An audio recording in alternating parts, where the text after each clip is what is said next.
Hi everyone, so I just wanted to do 5 reasons why everybody should have an Ibanez RG in their guitar collection.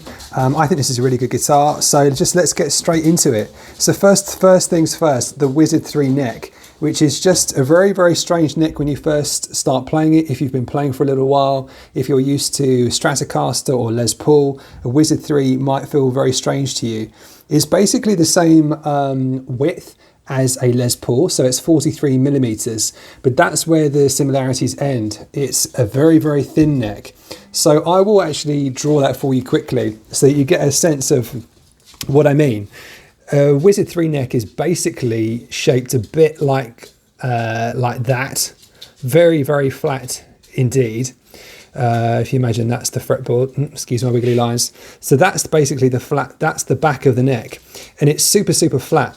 Whereas maybe normally you might be used to a Les Paul, which might be a bit more sort of a rounded shape, kind of like that, excuse my drawing, but you get the idea. So a Les Paul sort of fat 50s might be something like that, really kind of like chunky C. I apologise, that might look a bit more like a U, but it's a chunky C or a chunky U depending.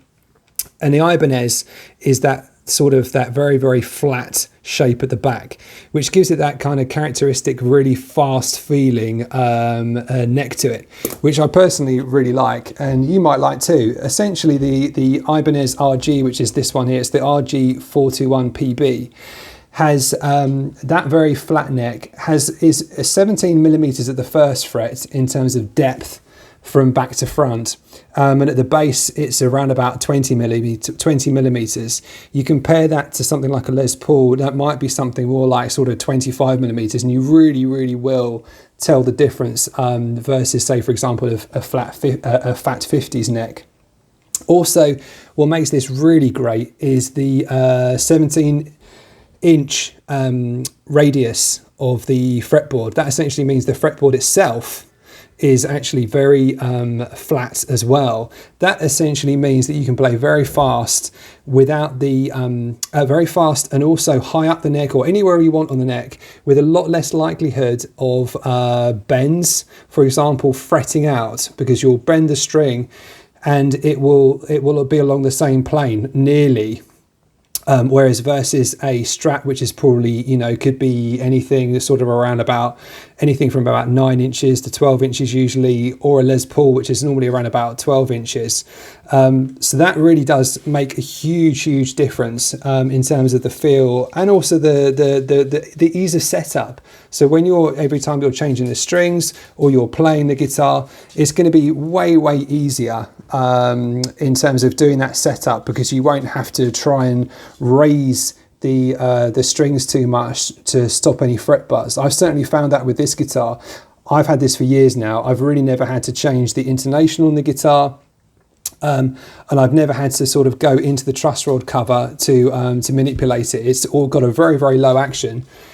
As you can see, it's a super low action on this guitar. It's probably one of the lowest I've got, and it plays brilliantly. So that's point one. Versatility as well. I thought I'd just touch on that, because you can get really warm tones out of this thing. It's got a 5-way selector switch, and on the neck position, you can get some really nice warm kind of bass tones out of it, as you would on a Les Paul. And then, you know, the sort of midway, you can get kind of stratty tones, sort of a bit like Jimi Hendrix. It's really versatile. It's kind of like a kind of middle ground of a Strat and a Les Paul in that sense. You can do a lot with this. So if you're looking for a versatile guitar, I'd certainly think about this one, because it can do a lot. Now, the other thing, which a Les Paul doesn't have, belly cut. I really like that. It really helps in terms of playability and comfort. This personally is my go-to guitar in a lot of ways, and it will keep you going for a while because of that. It just feels very comfortable to sit and play for hours.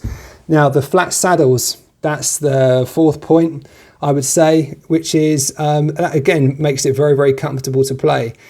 On vintage Stratocasters, sometimes you have the ones which have the screws which kind of pop out here. That can get really quite painful after a little while. And on a Les Paul, you've got the Tune-o-matic bridge. Again, if you're resting on the Tune-o-matic bridge, it doesn't feel too bad, but it's certainly not as comfortable as this. And I find actually doing sort of palm mutes, etc., with this bridge much easier, and much easier to play than a Les Paul or anything else. Now, the final point I wanted to just mention about the guitar is it's lightweight. It's 2.6 kilograms, so you can stand with this for hours and just not feel it, which is super handy. And yeah, I think it's a really nice guitar to play, and I think you'd have a really good fun time with this. So there you go. I just thought I'd do a few minutes, and if you like this kind of content, like, comment, subscribe, and all the rest, and see you in the next one. Bye.